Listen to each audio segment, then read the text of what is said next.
Hi friends, welcome to share and life. இன்றைக்கி நம்ம சேனலில் பச்சை பயிறு தோசை எப்படி செய்கிறதுன்னு பார்க்கலாம். இது வரைக்கும் நம்ம சேனலை சப்ஸ்கிரைப் பண்ணாதவங்க சப்ஸ்கிரைப் பண்ணிக்கோங்க. அப்படியே பக்கத்தில் இருக்க பெல் ஐக்கானையும் கிளிக் பண்ணிக்கோங்க. வாங்க இப்போ நம்ம வீடியோக்குள்ளே போகலாம். ஃபஸ்ட்டு இந்த தோசைக்கு தேவையான பொருட்களை நம்ம ஊற வைக்கிறதுக்கு எடுக்கலாம். 1 கப் பச்சை பயிறு எடுத்திருக்கேன். நீங்கள் எந்த கப்பில் மெஷர் பண்ணுறீங்களோ அதே கப்பில் 1/4 கப் பச்சரிசி, 1/4 கப் உளுந்து, இது எல்லாத்தையும் சேர்த்து ஒருக்கா நம்ம நல்ல தண்ணியில் அலசி எடுத்துக்கலாம். இப்போ இதில் 2 கப் தண்ணி ஊற்றி அப்படியே ஒரு 6 to 8 hours அப்படியே நம்ம ஊற வச்சிடலாம்.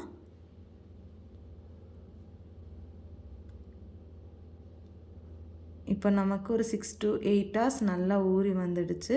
இப்போ இதை நம்ம ஒரு மிக்ஸி ஜாரில் கன்வெர்ட் பண்ணிவிட்டு ஒரு கைப்பிடி மல்லி இலை, 1 ஸ்பூன் சீரகம், 1 துண்டு இஞ்சி,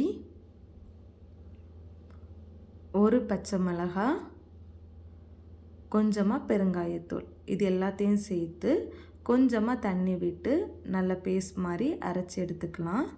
இது நமக்கு ரொம்ப ஸ்மூத் பேஸ்ட்டாக ரெடி ஆகாது, கொஞ்சம் குறன்னு தான் இருக்கும்.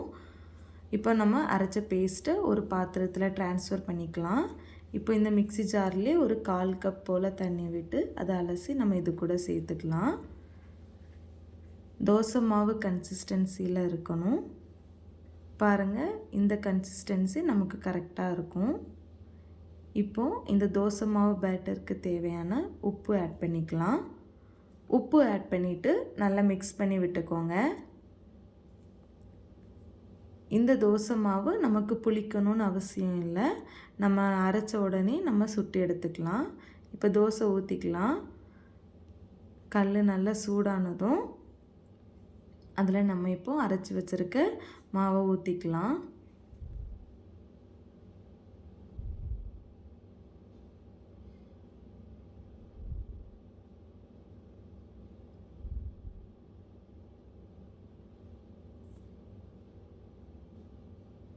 இப்போ இதில் நம்ம கொஞ்சமாக ஆயில் ஆட் பண்ணிக்கலாம். இதுக்கு பதிலாக நீங்கள் நெய் கூட யூஸ் பண்ணிக்கலாம். மீடியம் ஃப்ளேமில் வச்சு நல்லா செவக்கிறது வரைக்கும் அப்படியே வேக விட்டுருங்க.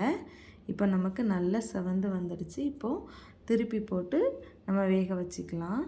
பாருங்கள், ரொம்ப டேஸ்டியான பச்சை பயிறு தோசை நமக்கு ரெடி ஆயிடுச்சு.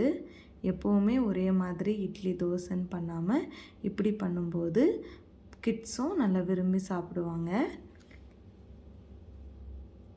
இந்த வீடியோ உங்களுக்கு பிடிச்சிருந்தனா லைக் பண்ணுங்கள், ஷேர் பண்ணுங்கள், சப்ஸ்கிரைப் பண்ணுங்கள். தேங்க்ஸ் ஃபார் வாட்சிங்.